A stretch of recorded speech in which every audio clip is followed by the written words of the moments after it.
wish to listen to us in alternative languages, French, Hungarian, and Portuguese are available. Make sure to download the Interactio application and type in the EUGLOH code, and then you can choose your preferred language. To understand how to deal with racism, we first require a detailed definition. I would like to introduce our first panelist today, Professor Juliana Roth from Ludwig Maximilians University, to help us get in contact with racism. Professor Roth is teaching and researching theories and methods of intercultural learning, ethics, and intercultural communication, development of intercultural curricula, and communication between East and West in Europe, migration and integration. She is the founder and manager of the Intercultural Counseling Center for International Students at Ludwig Maximilians University, for which work she received Excellence Award of the German Federal Foreign Office in 2014. Professor Roth, the floor is yours.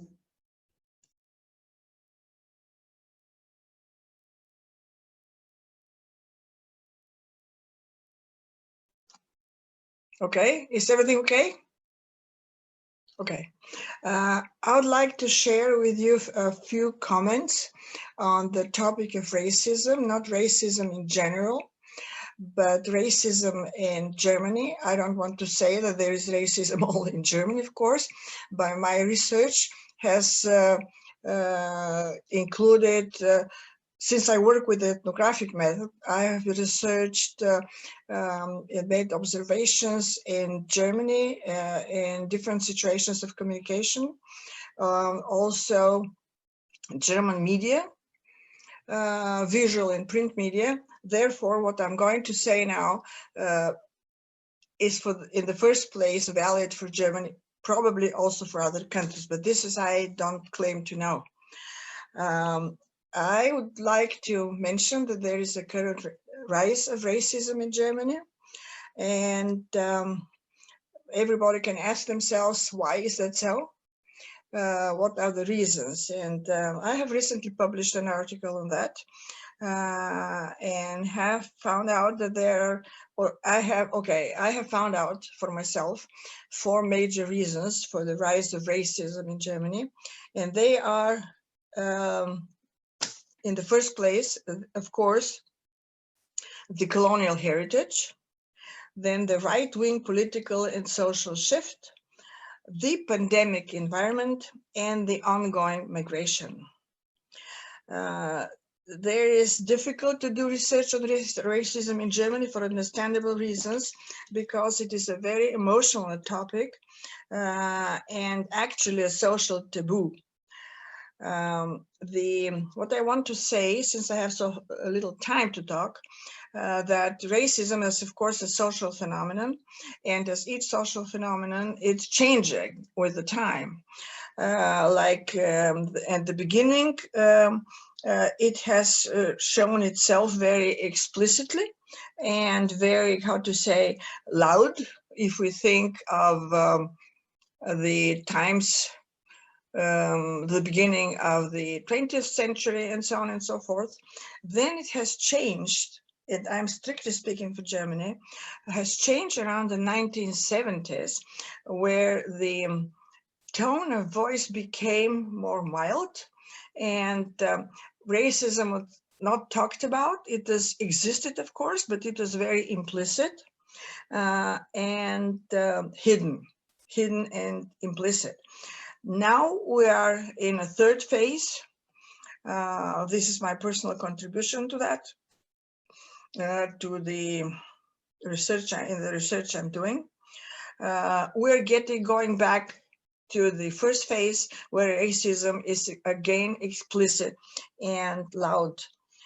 This is one of the changes that the racism has undergone.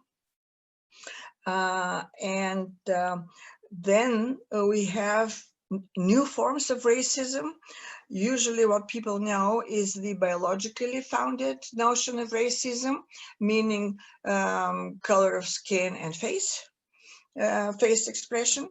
And now we can add several other types. Predominantly, in the first place, I would mention the ethnic racism, as a racist attitude based on the ethnic roots of the person addressed, and cultural racism.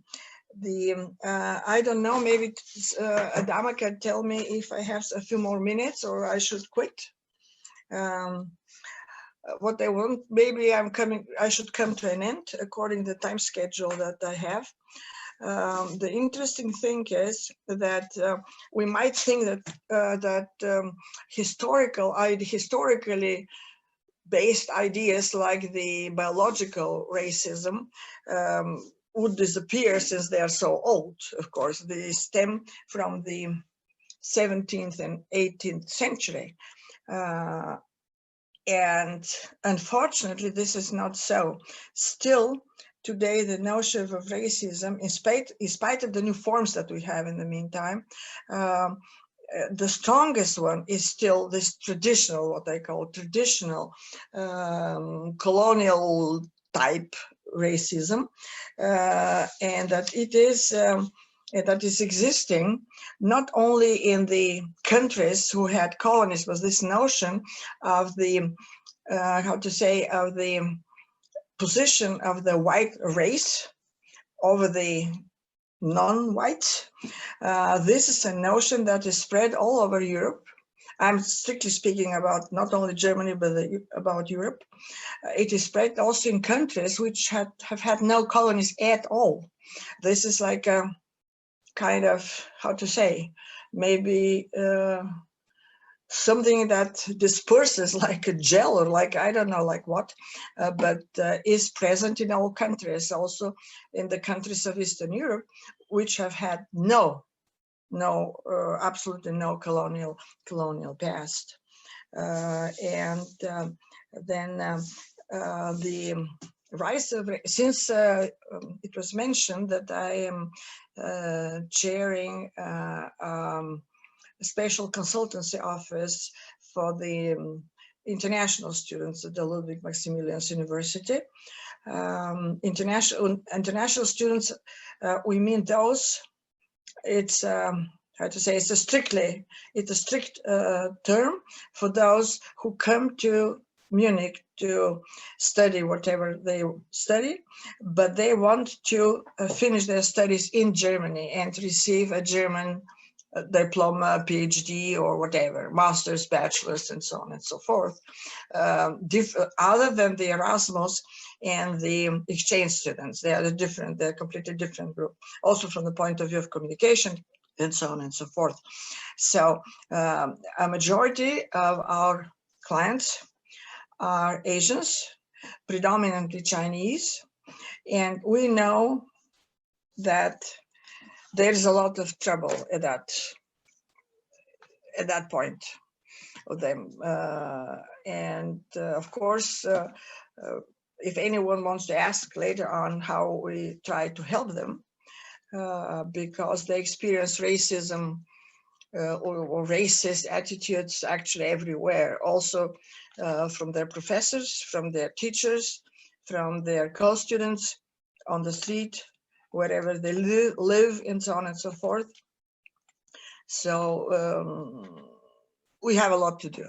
Maybe I should finish with that now, and I'll be happy to answer questions if there are some, and if we have time for that. Thank you.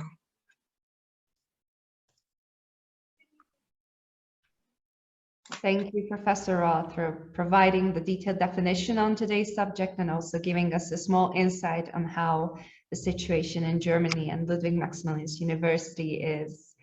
If you have any questions to Professor Roth or to any other panelists that are going to be speaking today, make sure to type them into the Q&A segment that is accessible from the bottom control line.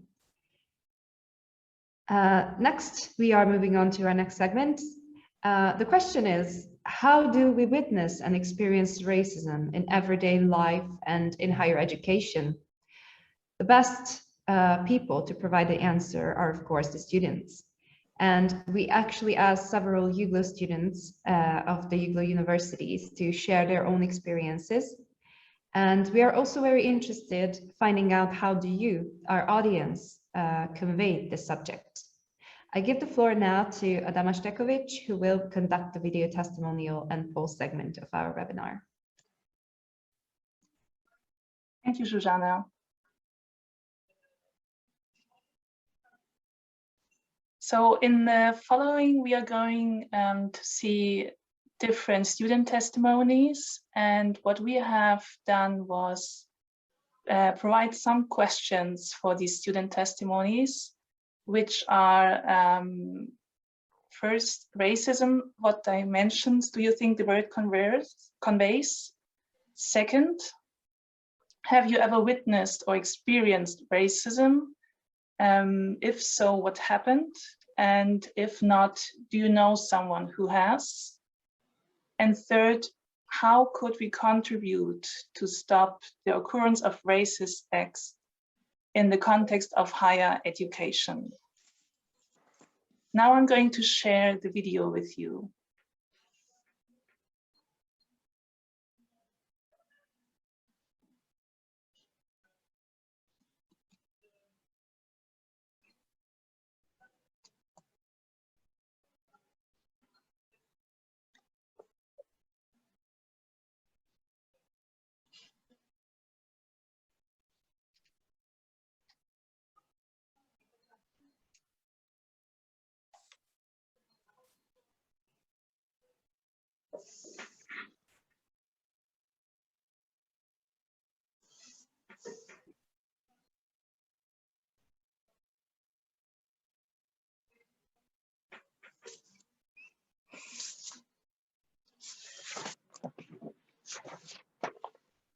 Hi, my name is András Mészáros and I'm studying in the Faculty of Science and Informatics at the University of Szeged.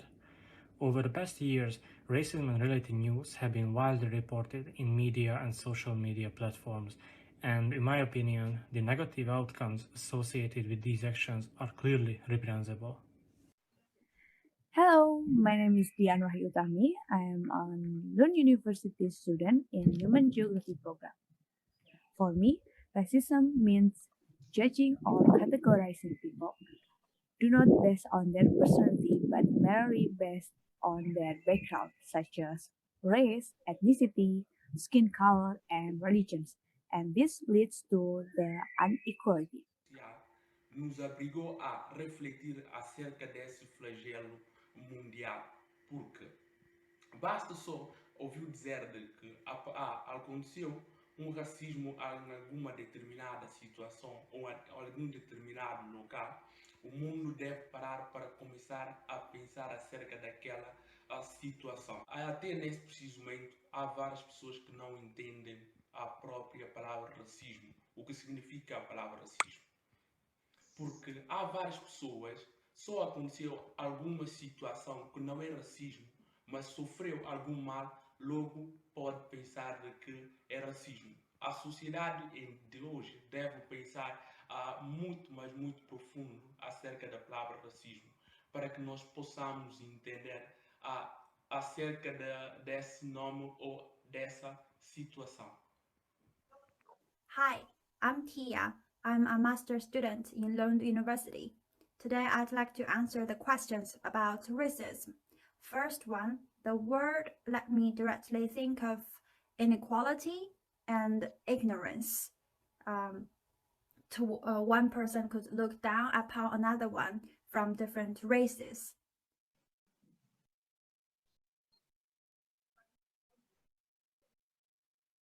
Unfortunately, two foreign friends of mine were also disrespected in front of me when we tried to get into a nightclub, which was really crowded after the first wave of COVID.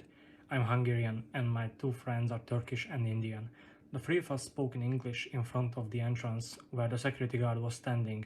When he heard us speaking in English, he told the other security guard to not let us in.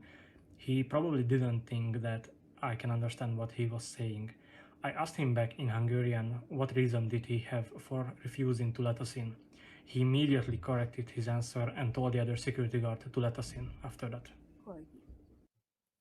As an international student and a Muslim, I have never experienced racism in Lund University. I am very happy that I get equal treatment by the lecturer university staff, and from my friends.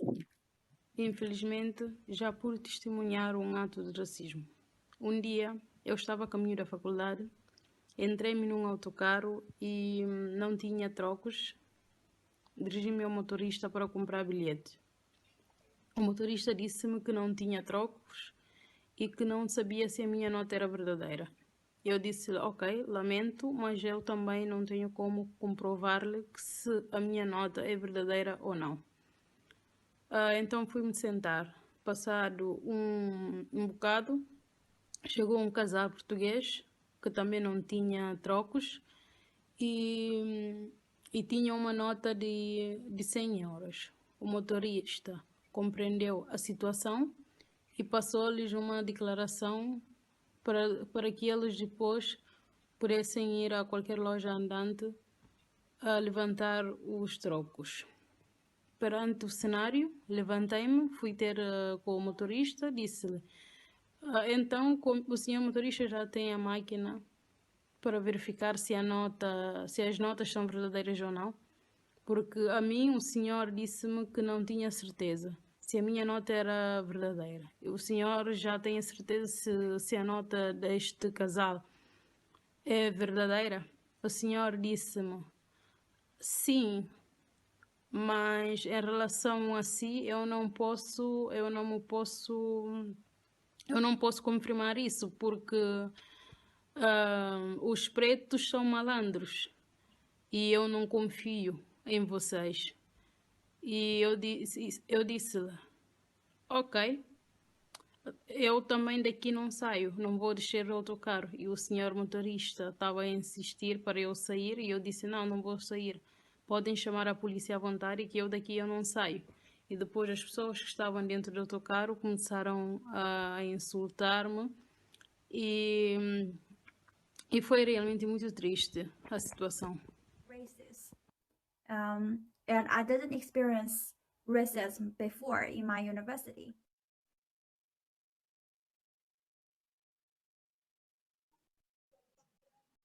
Unfortunately, racism is still present in the world. I'm amazed to see on various social media platforms and in the news and comments how people are so judgmental and don't even consider themselves in the lives of others. In my experience, people who have not traveled and got to know other cultures and foreign people are much less open and much more stereotypical. I believe that with the help of mobility programs and volunteer mentors who can help foreign students integrate into cities and universities, the problem can be fostered and improved at a local level. And I think how to reduce the racism is through education and multicultural exposure. Joining several organizations or institutions that include people from multicultural and different backgrounds will expose us with people from different race, ethnicity, and background. Because sometimes people act the racism because their lack of empathy and knowledge about people from various backgrounds. And the second one is by the create equal system that not judging or treatment people based on their background. Okay, that's all from me.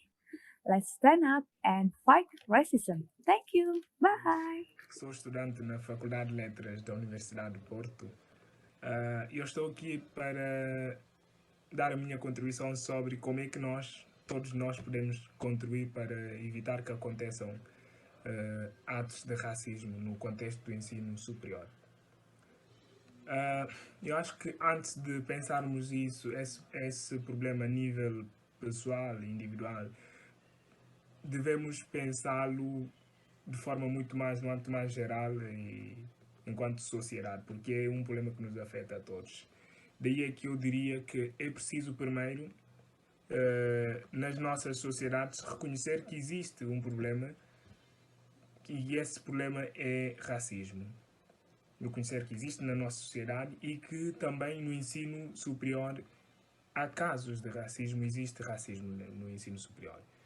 Depois, formar e informar as pessoas sobre o problema, usar os diferentes meios de comunicação, diferentes plataformas que as universidades têm para divulgar as informações, divulgar artigos, as opiniões sobre esse problema e promover eventualmente debates, conferências sobre isso, onde as pessoas poderiam participar e discutir de forma muito mais aberta, porque é um problema que muitas vezes não é discutido no contexto escolar de forma aberta. Depois disso, poderia-se também usar educar as pessoas sobre os costumes de diferentes países de onde são originários os diferentes membros das instituições, nesse caso, professores, principalmente estudantes, porque, como sabemos, particularmente na minha universidade, a Universidade de Porto, tem estudantes que são de vários países, geralmente que são de 4 continentes. Então, poder investir as pessoas e dar informação sobre costumes desses países. Por que eu digo isso? Porque eu acho que nós temos medo daquilo que é diferente de nós. Quando temos esse medo e não combatemos o medo, acaba por se transformar em atos de discriminação e particularmente de racismo. Então tem que se combater o medo do diferente e ensinar que além do eu há o outro. Então a partir daí é que se calhar começaríamos a pensar como nós podemos contribuir individualmente. Individualmente é denunciar sempre que aconteça um ato de racismo. Não esperar, não dizer que mas não sou a instituição é que sabe. Nós podemos contribuir através de denúncias. E depois disso, a instituição é que se responsabilizará de aplicar medidas de sanção e tudo mais. Eu acho que é o mínimo dos mínimos que devemos fazer. Denunciar, porque é um problema que nos afeta a todos. Obrigado. However, I do have a suggestion how I can contribute to to reduce the problem at my campus is to promote more cultures, histories, or lifestyles of my nationality, so that more people could know more about my country. And this is also true of students from other countries. I mean, the university, the campus could utilize the social media accounts to open such sections where students from different nationalities, especially those from minority nationalities, could share their country's culture, histories to promote the mutual understanding among all the students from all the countries. Through that promotion, I hope the problem could be reduced.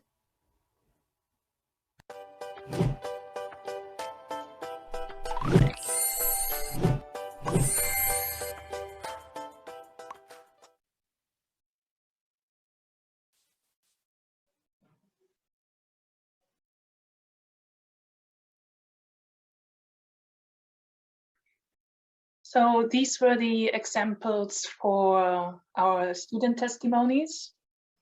And now in the next, I would like to start our poll that we have prepared so that our audience can answer the same questions. So what I'm going to do now is to start the poll.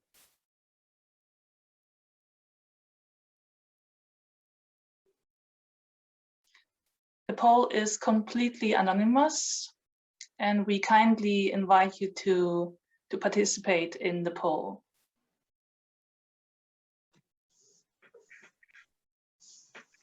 You should be able now to see it and to answer also the 3 questions that we have answered by the student testimonies. So racism, what dimensions do you think the word can raise?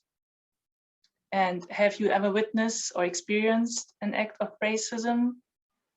And how we could all contribute to stop occurrence of racist acts in the context of higher education.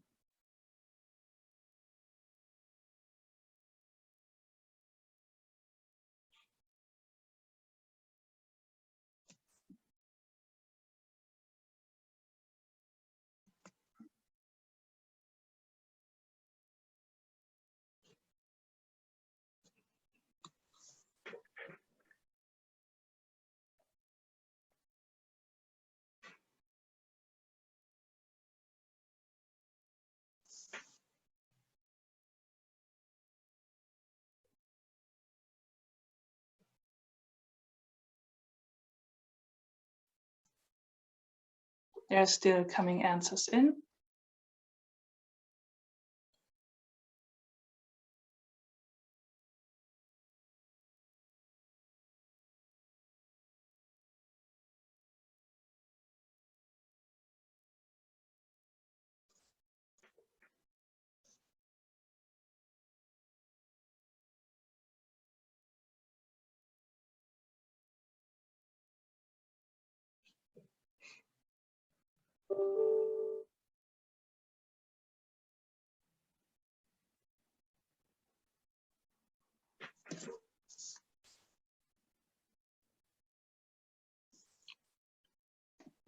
"20 more seconds for answering the poll.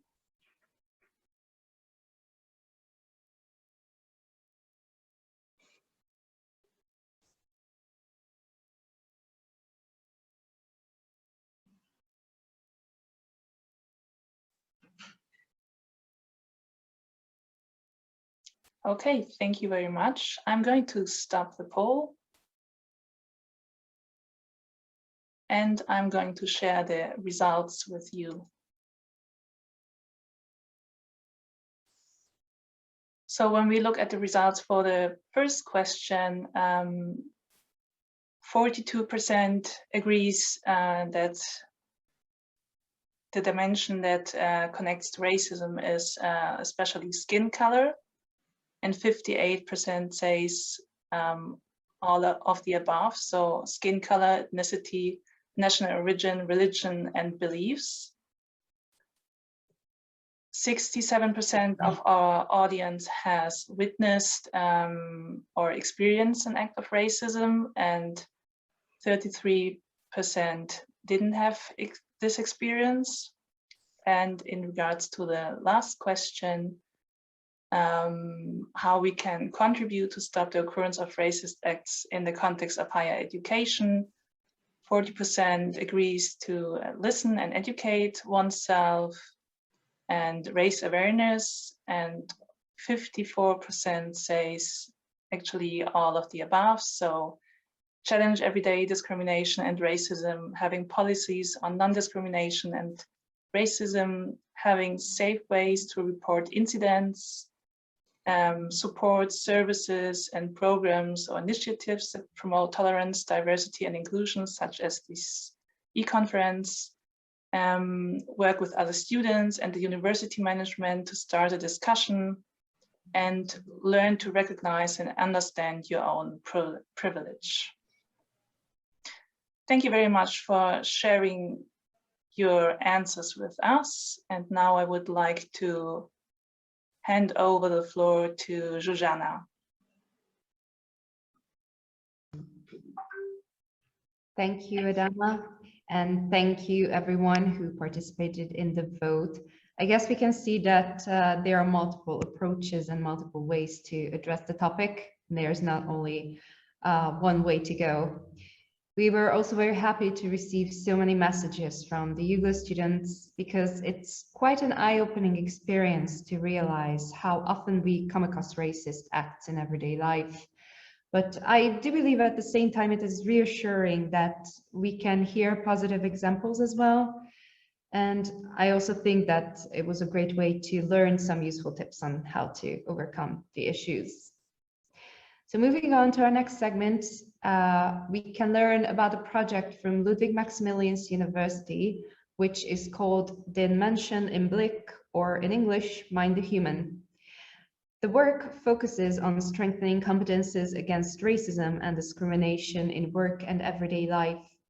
Since 2020, the project has developed into a center called Mind the Human, which offers trainings as well as institutional advice and process consultation. It is highly in demand by public administrations and welfare associations.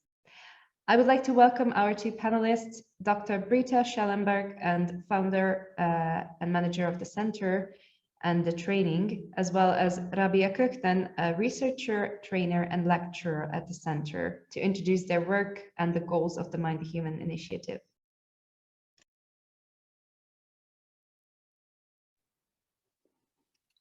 Thank you, and a very warm welcome from us, and thank you for having us. My colleague Rabia Kökten and I are giving you a short glimpse on our initiative in the next couple of minutes. And yeah, it's called Mind the Human, den Menschen im Blick in German. And looking at the subtitle, you can quickly see what our goal is. It is to be competent against racism and discrimination at work and in everyday life. And for us, the problem of racism and discrimination in plural democracy is very obvious, because it has very different facets. For instance, it is a problem for the well-being of individuals, for the health of people. It is also a problem for working environments, for proper working environments. It is a problem for peace and security in societies. And those, it's an individual problem only in a small way, but it is an institutional problem we have to tackle, because every person has the right to participate and has the right to be heard, to have a voice, and to be treated in a fair and proper way. Yeah, so what are we doing? First of all, our goal is professional working in German's plural democracy, and we want to enable individuals, teams and organizations to work in a professional way. We offer speeches, basic seminars, trainings, train the trainers, and also organizational consulting. Our target groups are personnel from public administrations like the City of Munich, welfare organizations, and also companies. And then we also are asked in the last couple of months more from also university groups to come into the university and to do trainings there. To be able to do all this, we developed a theoretical framework and an educational concept. We are very much focusing on promises and structures of plural democracy, and frame racism as a threat and a problem here, of course. And we also established a skill portal. You can see the link here, and you also can see on the left our homepage in the background, and on the right you see some of our people who we working together with us. Yeah. Where are we coming from? Our fundament is research, of course, and it's interdisciplinary research, for instance, political science, sociology, psychology, and we are also very concerned about the field of education. Our starting point is a specific situation and analysis of challenges by racism and discrimination in Germany, but on a more broader way also in plural democracies as such. And to ensure a high quality and a pluralism of perspective, we gathered a diverse set of people and institutions to help us in developing the tools and the training. And here you see the list of certain organizations who joined, organizations from target groups like public administrations and NGOs and human rights organizations, as well as educators and practitioners. Yeah, and there are, of course, norms we stick to. Those are democracy, pluralism, human rights, as well as we have some demands on educational processes, such as openness, richness of perspectives, but also shelter for people who are in such contexts. And then here on the right, you can see a product of our work. It's the training against discrimination with this focus on, this main focus on racism, called Mind the Human. So now I give you the floor, Rabia. Thank you. So I give you a little more details about the educational concept behind the mind, the human. So you can see the first bullet points within the pedagogical aims. So first, awareness raising about issues around racism. Second is self-reflection and reflection around personal involvement in power structures. And third is the capability to take action, and so to strengthen people in their sense of equality and also injustice. So we hope to empower people to become more confident and professional in working environments in their own organizations by practicing different skills on social or emotional and also on cognitive levels. To ensure this, we focus mostly on the personal level, the inner attitude and the behavior. And this is an important characteristic of Mind the Human.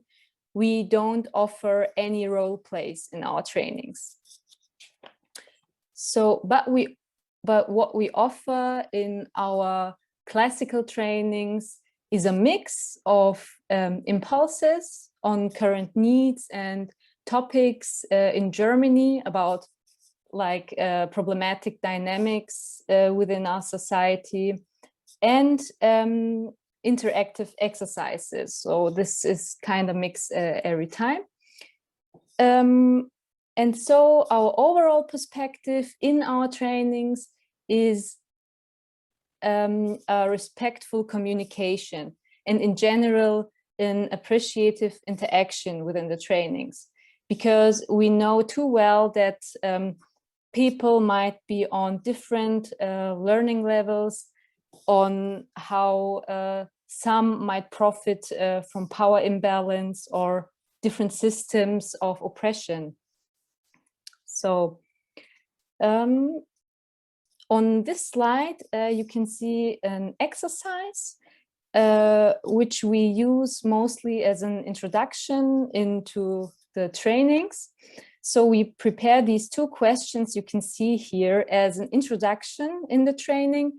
So to get to know each other better and to check out the resources within the group. So we ask, what is the benefit for me in dealing with racism and discrimination, and what is the benefit for my organization? And with this is a good introduction into broader talks about these topics.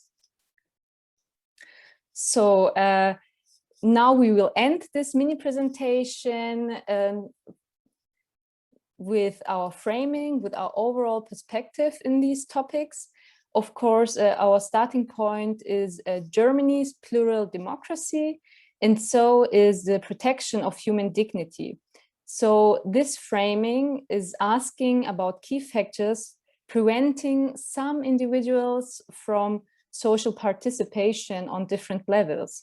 So due to that, different mechanisms of discrimination and specifically racism will be focused on, with special attention on institutional forms of racism, while always minding the human, first of all as an individual, then as a part of an organization, as a part of the broader working environment and world, and as a part of our plural society. So, thank you.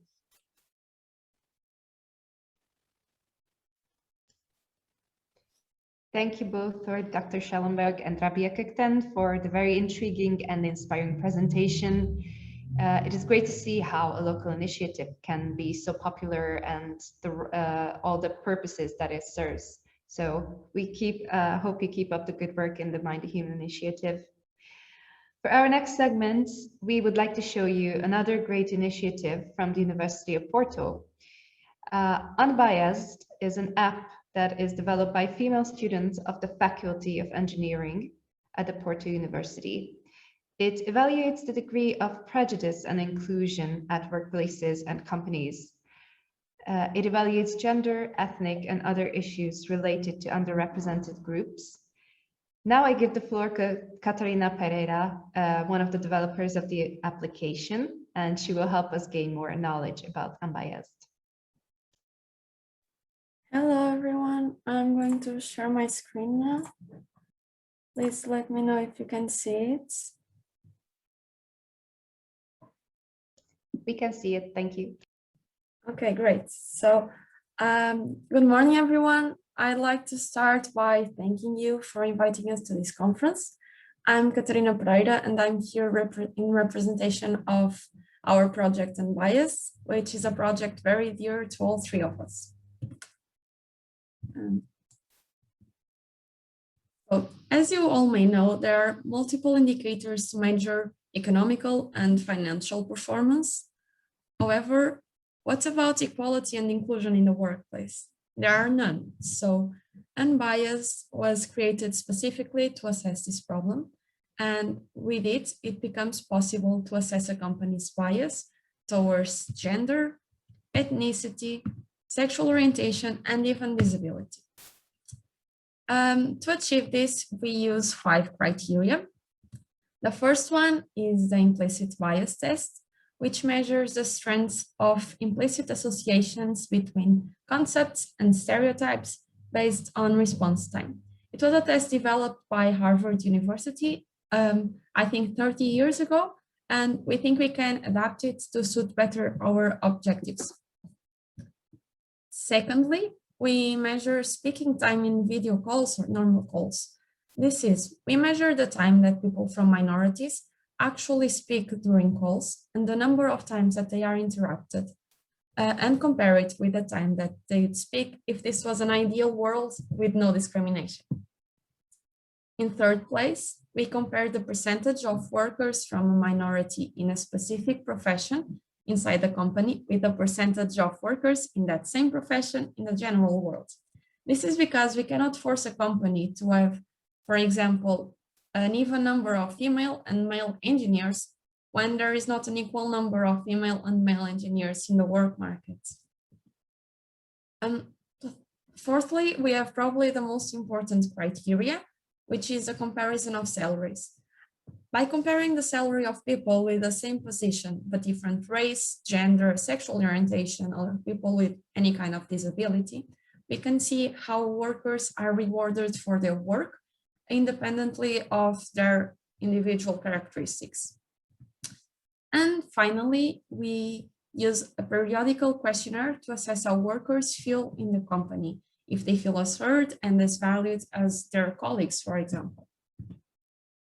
All these scores are then taken together to form a final score that is then displayed in an online ranking in the Unbiased website so that everyone, from companies to employees to even future employees, can compare their workplaces and use this data to improve them and to make the best decisions for themselves. And since this ranking is online and free for anyone to see, it can be used to foster healthy competition between companies and to encourage diversity and inclusion in the workplace. All the raw data is also made available to each company so that they can recognize their flaws and plan improvement strategies. Summing up, Unbiased can help measure, compare, and improve diversity and inclusion in the workplace, therefore contributing to more creative, innovative, successful, and happy teams. Thank you very much. And this was Project Unbiased. Feel free to ask any questions you might have in the chat.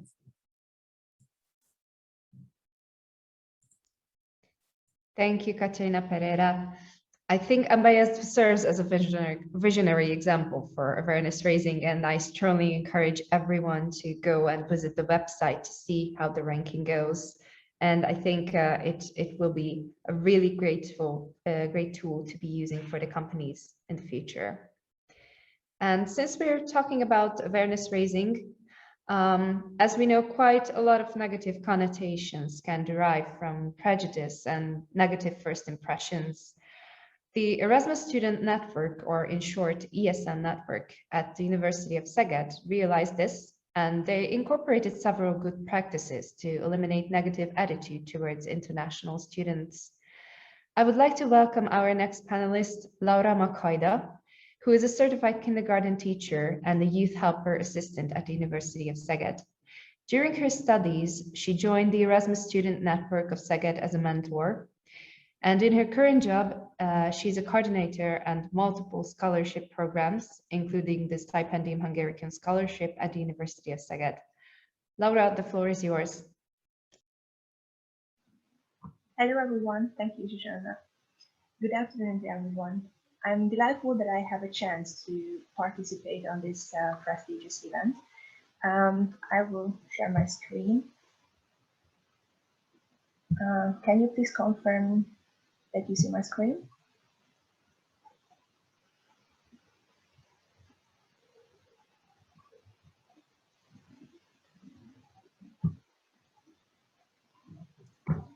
We cannot see it for the moment. All right. Just a minute.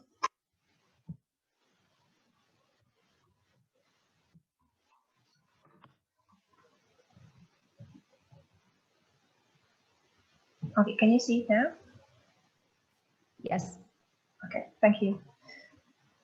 So my name is Laura Makhoida, and today I would like to present the Erasmus Student Network of Szeged and one of our good practice that we organize against discrimination.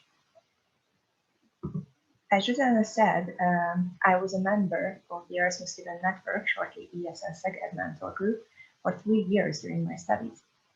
During these years, we organized several programs for students. The aim of the organization is to support the lives of students from abroad during their stay in the city through its volunteers and build links between Erasmus students, the tourism, and various local service sectors.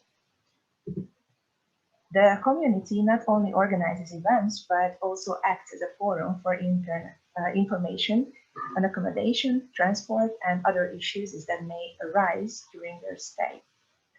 The mentors also provide additional assistance with medical, housing, study, personal, official, and interpretation services. Their aim is to ensure that students return home with as many positive experiences as possible, learning about the country and city of their choice, its history, culture, gastronomy, and promoting its reputation. I would like to highlight one good practice or event that we organized against discrimination. It is called Blind Speed Meeting. The idea came from the well-known blind speed dating event. You probably already heard the quote, "If the bird was blind, how many people would you impress?" Well, this is exactly what this event was about. First impression is pretty important, right? We often tend to judge by sight, but what if our eyes are covered and we can't rely on them, but only our partner's voices? The rules are very simple. At this event, we separate the students into 2 groups. They sat on both sides of a table. Every participant was blindfolded with a scarf, and they had 5 minutes to talk to the other person, also blindfolded, in front of them. They couldn't see each other while they were speaking. We provided them with some interesting and at some point deep conversations about life, rights, morals, to spark the conversation. After 5 minutes, people were stretched until they talked to every person in the room.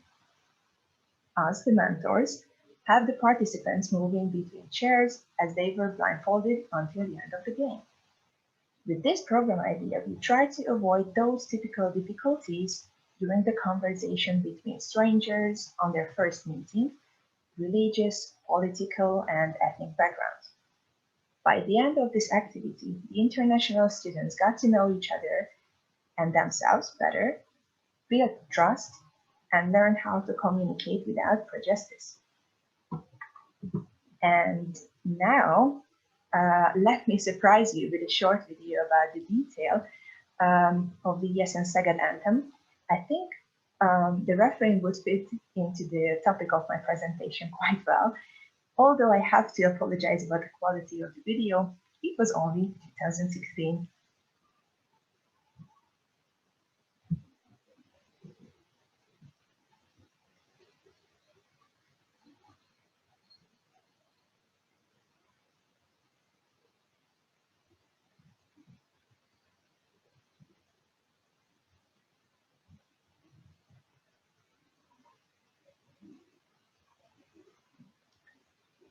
I hope you heard the song as well.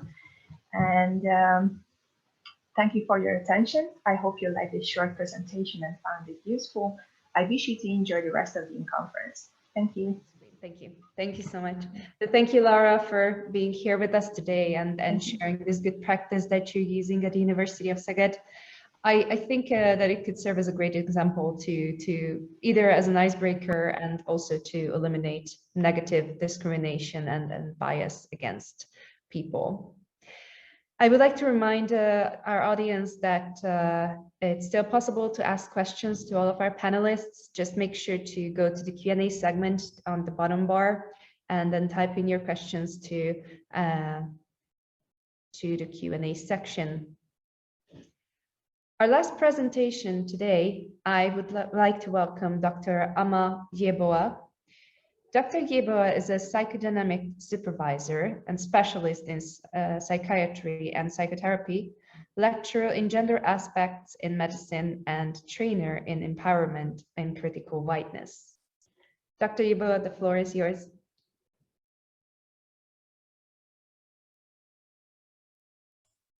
So hello everybody, and thank you so much for the very kind invitation and also for the introduction. I hope you can hear me well. Can you hear me? Perfectly. Thank you. So yes, I've already shared my screen, and I would like to thank the University of Munich for the invitation and for the trust. Usually when we speak about racism, it's not such a pleasant topic, I would admit. And so I would like to show a few slides to guide us a little bit in the discussion on what it means to actually apply anti-racist structures at the university. And so these slides talk a little bit about perspectives on dismantling racism and actually trying to understand or understanding anti-racism practice as a culture of education at universities, as institutions where we actually learn. So I'm sure you've already heard about the lessons from biology concerning race and racism. In Germany, during the summer of 2020, we discussed a little bit about excluding the term Rasse, which in Germany is usually applied to biology. And so here we have a declaration from the University of Jena in 2019, which declares the concept of race as a result of racism itself. And so there's this discussion of removing the word race from science and especially from medicine. So when we talk about race and racism, it's important to, first of all, remind ourselves that the development of ideas and concepts of race and racism actually happens at the university. That means the university is the birthplace of racism. And so scientific concepts of racism had developed a structure and a culture of white supremacy and of whiteness. And so the university establishes, legitimizes, and defends white supremacy through discourses and practices, as well as policies that exclude sciences, knowledges, theories, and wisdoms of people and of nations and of cultures that are regarded as non-white from academia and especially from spaces and resources. So here, whiteness as a concept is defined as the logics of explicit and implicit violence, as well as everyday practices of violence that secure the empire and economic, social, cultural, and political power of white structures and identities. So whiteness is also about centering white dominance and white supremacy. So the implications of anti-racism for the university obviously means that it's about questioning and refuting the idea of race and racism, and also actually about challenging the normalcy of white dominance. So anti-racism at the university as an education center is an attack on discourses, practices, policies, and behaviors of violence that exclude non-whiteness from science, knowledge, theories, wisdoms, and people from resources, or that transport ideas of inferiority. So when we start to talk the talk, and we are talking right now with this Congress about racism, it actually also means speaking the unspeakable. And so I like to question you about who can speak and who must listen. What has racism done to the speaker, the person who speaks? And why do we speak at all about racism and anti-racism? So when we look at the institution, we need to question who can speak at first. And the first analysis of that is that we are individuals with certain roles and certain positions in this organization, in this institution called university. So here we are with, as an individual with a certain role in the organization. That means that it is not irrelevant from which role and from which position I speak and where I do that speaking. And so here we see who must listen and why. That means that individuals that speak have a certain biography and role and goals, and a certain personality and with their experience. And in that role, there's a function and a status, and also the question of competence. And this emergence and also this situation in this position at the university as an organization which actually creates resources and also gives protection and guidelines on how to speak. There is a position, a certain positionality at the university which can cause structures of privilege, but also of struggle when you actually think or try to speak about racism. And so I would like to select a few guidelines, or we can call them rules. It's actually suggestions from indigenous wisdom. It's from the circle practices. What does it mean to speak about racism? What does it mean to speak anti-racism and using communication as a dialogue? So when we watch in this space, I was very fascinated by my previous speaker who talked about the app Unbiased. And she presented a way of actually assessing who is speaking and how long, and who is occupying the space of speech. And so we watch our speaking times so that everybody speaks when there's a certain amount of time for speaking. I listen actively to learn and to experience something new. That means it's not only about speaking, but actually also to listen and understand while listening. Allowing others to speak without evaluation is something which at the space of education is quite difficult. It's quite a challenge because we are used to discussions, right? We listen in order to answer, but we seldom listen in order to just give space to the speaker. I talk of my own processes. That means my own positionality of emotional and mental processing, and I behave empathetically. That means actively avoiding and refraining from the use of violence in speech. So last year, there was the Black Lives Matter movement, which was a global movement for the first time in history. And there were a lot of publications on how to dismantle racism and how to actually implement structures of anti-racism in institutions and organizations. So here I present to you a publication from Esther Chu, who is speaking from the perspective as a physician. So she is talking about how health and science, especially using the hospital as an organization for guidelines on health.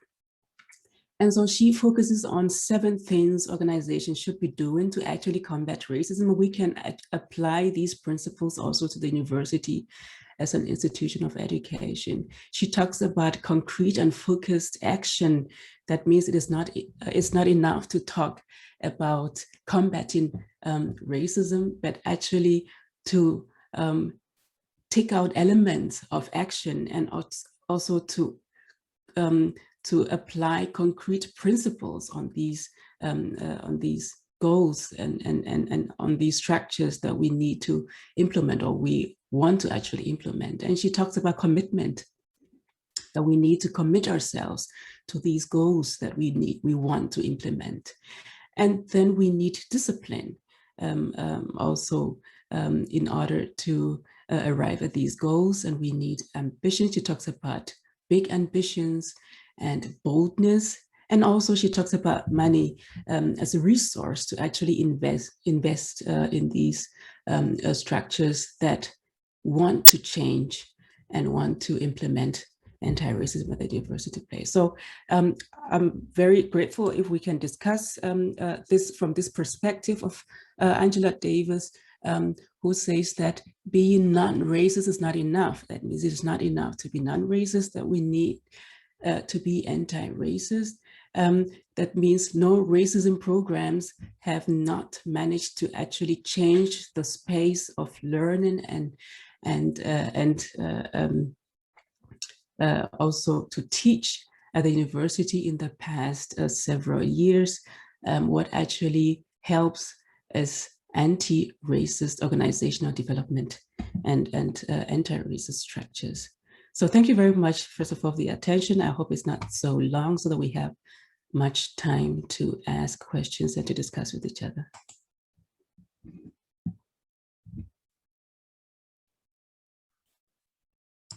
Thank you, Dr. Ama Yeboah, for sharing your inspiring ideas and practices.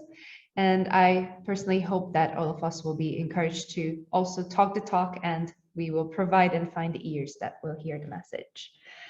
So right now we arrive to our last section, that is the Q&A section. If you haven't entered your questions to the Q&A segment, then you can do it still. And I will hand the floor over to Katrin Franjak, who is in charge of handling the Q&A section. Thank you, Shoshana, and thank you all for being here and participating and contributing to having that EUGLOH talk about racism.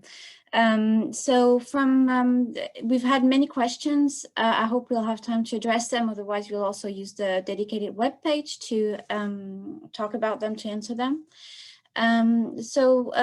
The first question was from Dr. Juliana Roth herself, which was, how can we help students facing racism at our universities? So maybe Dr. Juliana Roth, did you ask that question having the answer?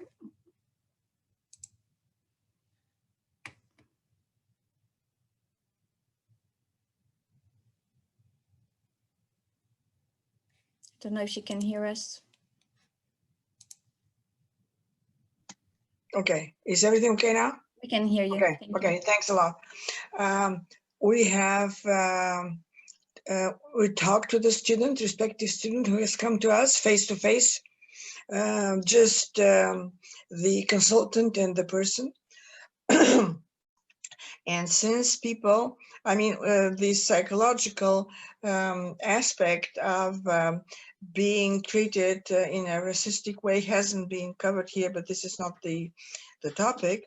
Of course, this is a very important point to talk to the people, to the person, to explain and describe in detail what has happened, because people, according to our experience, people who have experienced racist attitudes, they are ashamed of them and don't like to talk about that. I mean, this is an exception that these students on tape here were talking about their experiences, but this is a big exception.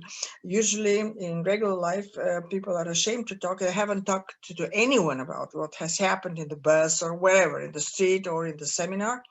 So the first thing is to let people talk, just to calm them down, and to try to gain again their self-esteem, because the self-esteem is damaged by any kind of racist whatever has happened.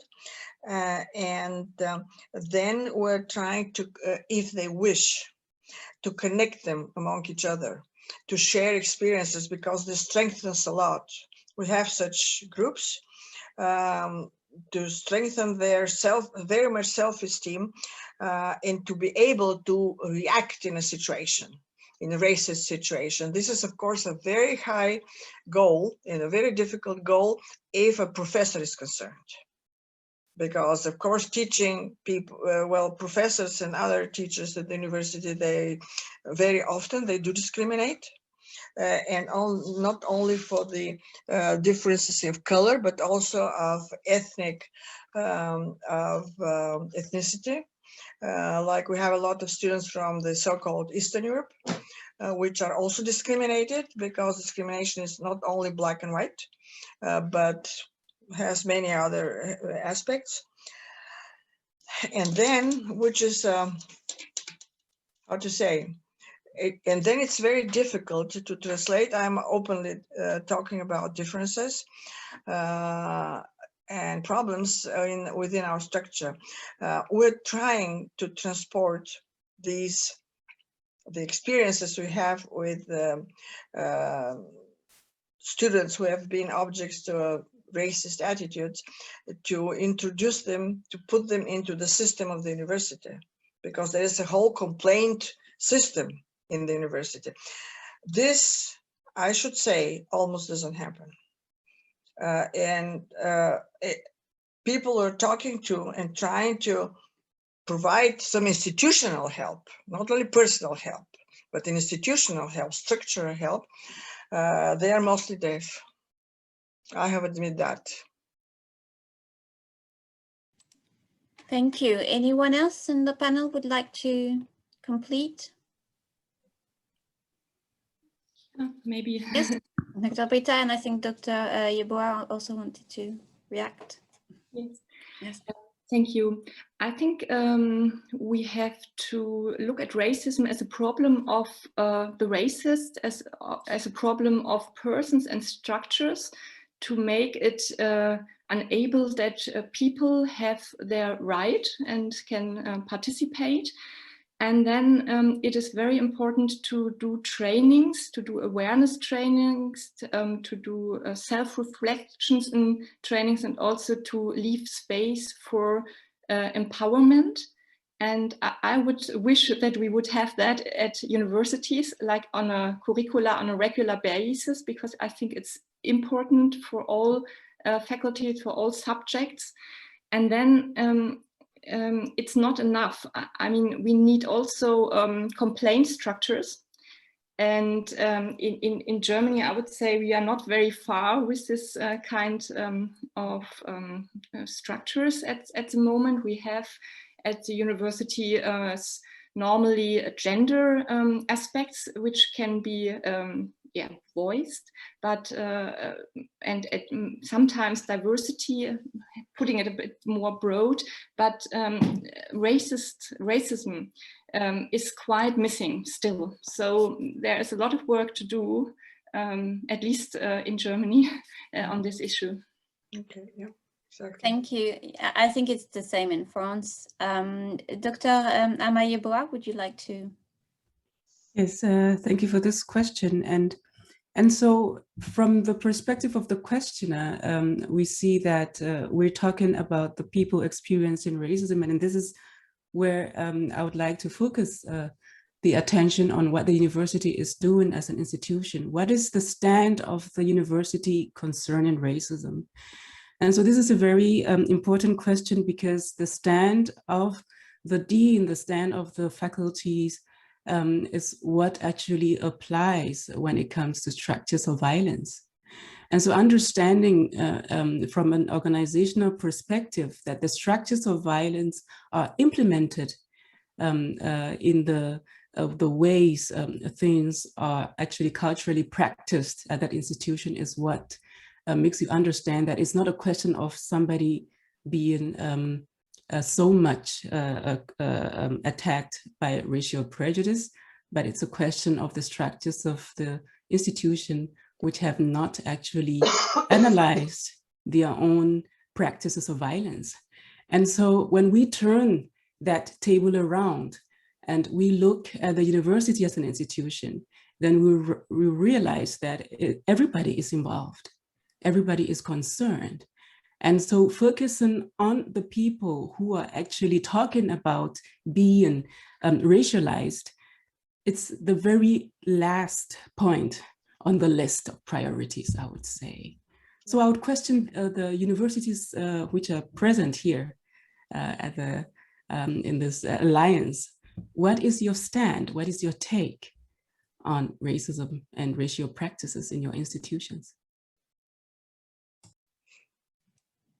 Anybody else would like to answer?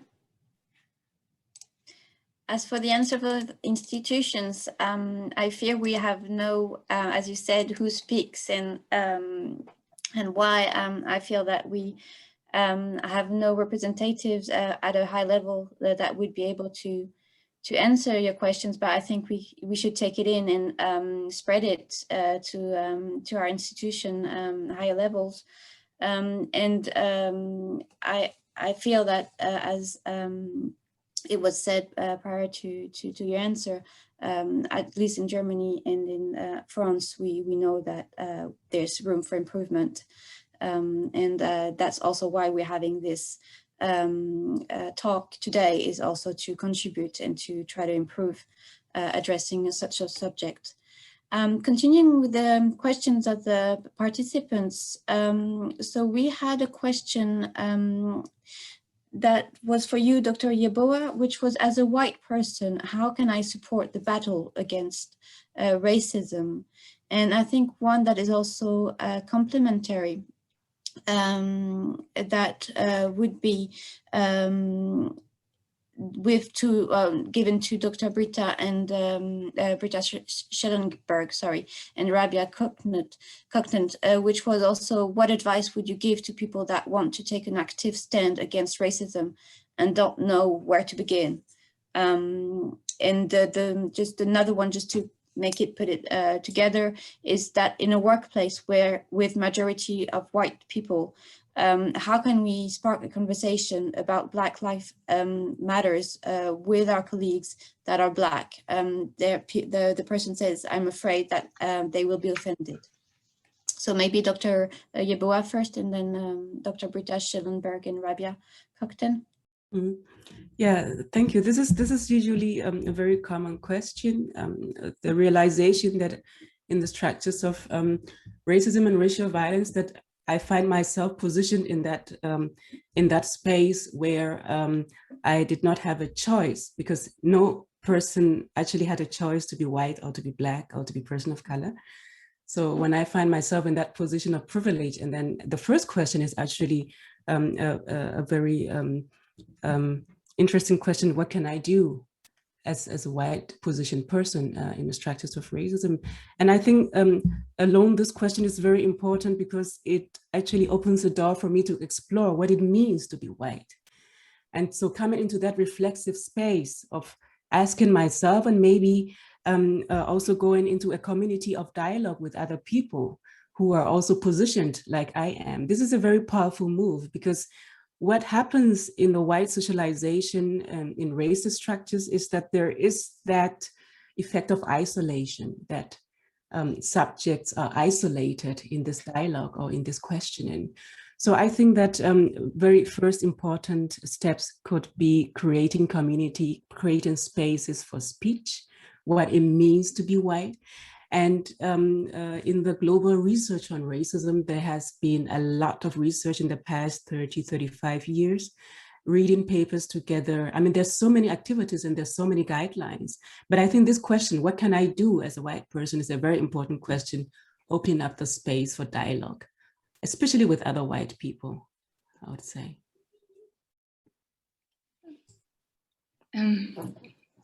So I would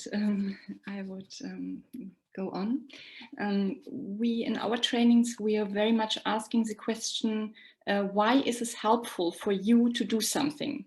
So we try to talk about us, about me and myself and my own contexts. And I think it's very important when you engage into anti-racism that you do so. Says you ask the question, why are you doing it? Why is it helpful for you to do something? Why is it helpful for your working context or your context of studying? Why is this helpful for you as part of the society or in parts of the society?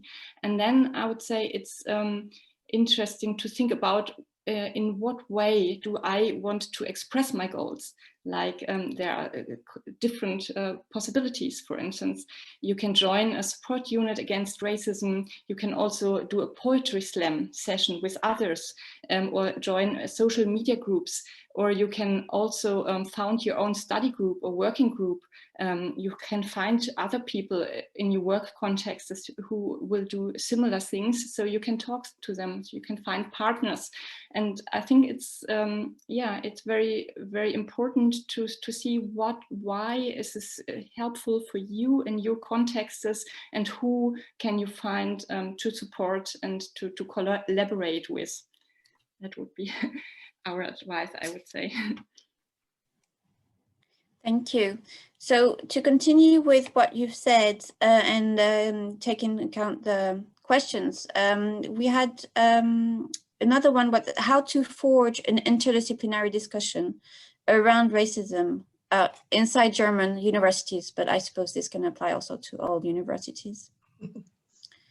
I don't know who feels comfortable answering that question.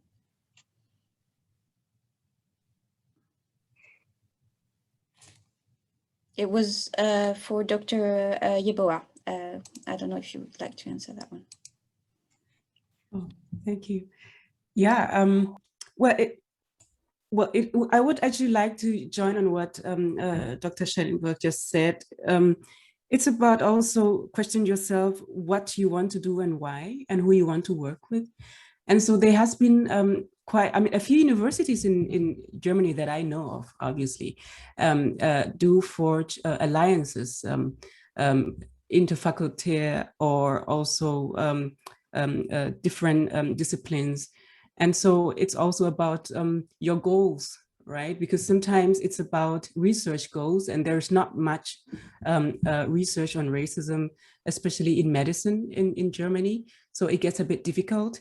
That means that most of the time we're talking to the social sciences as physicians, but it depends on the goals of the university, and it depends also on their interest, what they want to do. I know of several networks in Germany of scientists and of postdocs. Sometimes it's reading groups. I'm a member of such networks, so I know that. And what we do is that we actually organize congresses, we organize reading groups, we organize, what do you call them, Ringvorlesung? I'm very German, I'm sorry. So we do like a sort of like lectures in the semesters. And so there's a lot of work going on. Sorry? No, I was just, okay, I'm sorry for interrupting. Yeah, so yeah, I was looking for that word for Ringvorlesung. So there is some kind of activities going on, but we don't have something, or we don't have structures which are like permanent structures. This is what we don't have yet. And I think that in the next 5 to 10 years, this is going to be established in Germany, because we have had in German science a slower pace on actually talking about racism.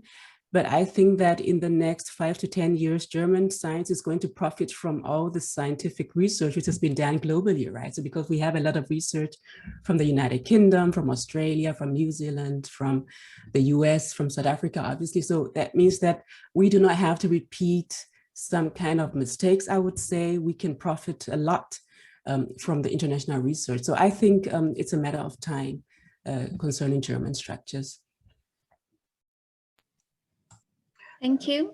Would someone else take it? I'm sorry. Yes? Would you give me a minute, please? Sure. I don't know how much time I can take, but maybe it sounds aggressive, what I'm going to say, but I have so much negative experiences with talking to students and learning about their experiences as individuals. I don't think that we can achieve anything without addressing the structures of the institution and positioning and trying, which is very difficult, maybe it's impossible, but still it's a vision to enter the high, sort of a very high level of the institution and try to import there the idea of accepting or introducing a unit that governs racism and anti-racistic trainings or whatever.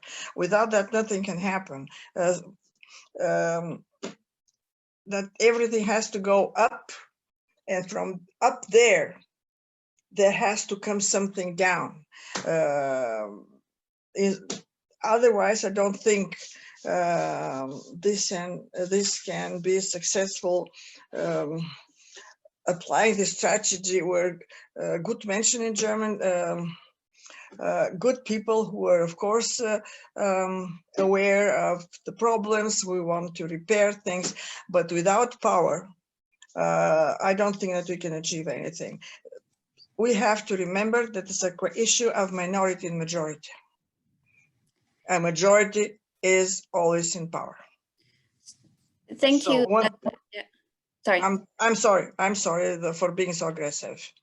No. Thank you for sharing that. It actually matches the next question I was going to ask you, which is from the Sahana Udupa, professor of media anthropology at LMU, who was asking, how do we introduce policies at the university level that go beyond the race-blind diversity talk to one that accounts for racism, and what institutional arrangements do you propose? Is it to me? The question's for me? Yes. Okay.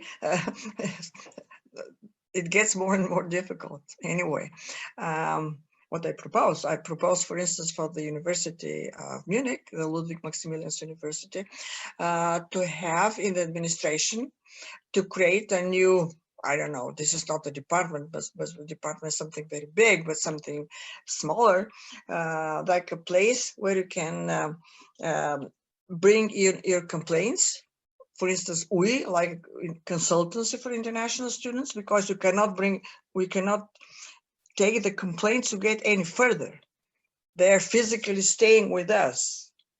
And there's no such place where I can go, or anyone of my institution can go and say, okay, we'll learn this and that. And 10 students with Asian faces said this and this, and 15 students with people of color said this and that. There is no such place. There is no such door with a label.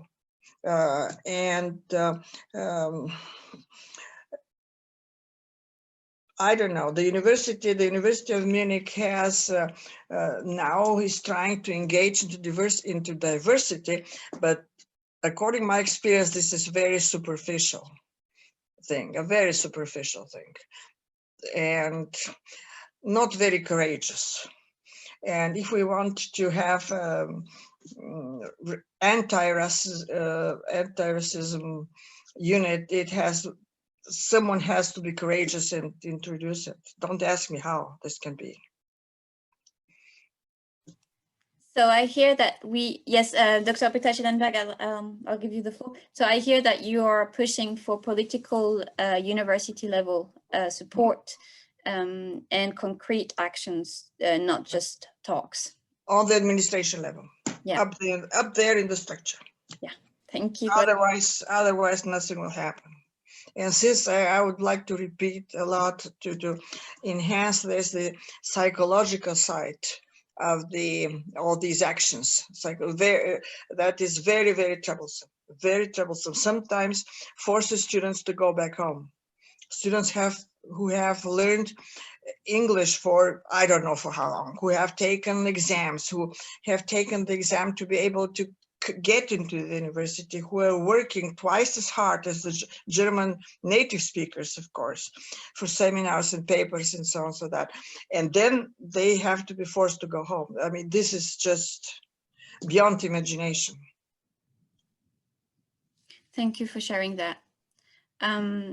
Dr. Peter-Schellenberg, you wanted to add something? Yes, I just wanted to add something, and in the light of Dr. Yeboah, I think I'm also a bit more optimistic actually, because I see so many people who engage in the protest against racism in Germany and in other countries as well. And we have the phenomenon of social movements which voice or bring up the voices against racism.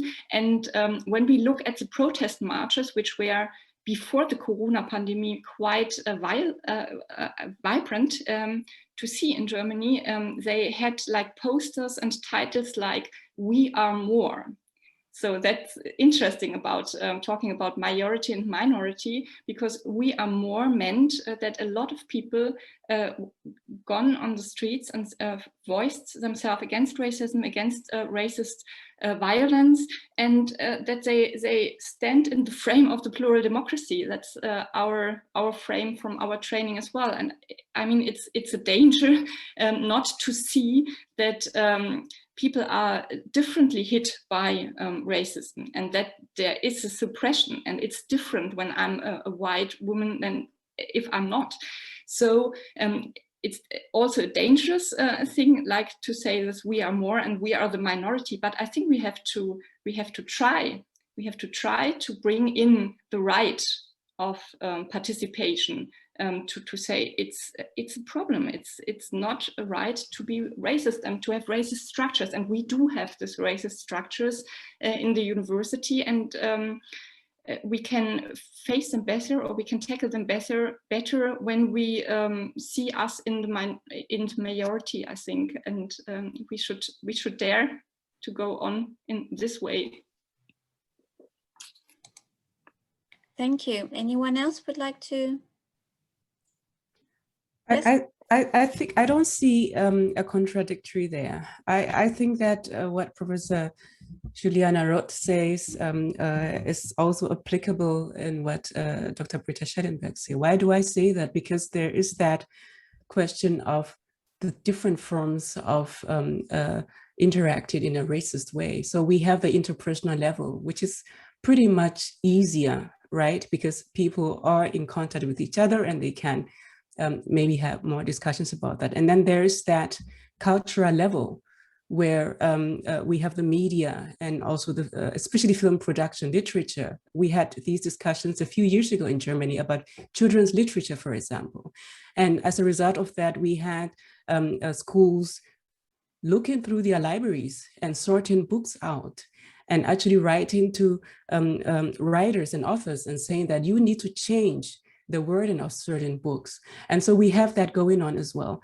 And then on that structural level of power dynamics, this is absolutely important, what Professor Roth says, that if it is not institutionalized anti-racist practice, this is going to remain superficial. It becomes like cosmetic, right? I mean, you look good, you can put on some makeup, right? But then you're going to wash your face and then it's not really going to put on any roots. So it makes a difference if we have something like a quota. If we are talking about anti-racist practice and I go into the institution and I see only white professors, this is superficial. If we are talking anti-racism and I go into the structures and I see only white people being quoted in literature, in the learning curriculum, then this is superficial. So it is not enough to be, going on about practices of empowerment or teaching practices and doing trainings, but at the same time in the power structures, there is no some kind of porosity to actually implement what we are preaching or what we are teaching and what we are talking about. So I think it's a mix of at all levels, as the Chu is saying, we need all levels, top down, bottom up, horizontal and vertical, in all directions, because we are standing on the foundations of a society which is based basically on structural violence.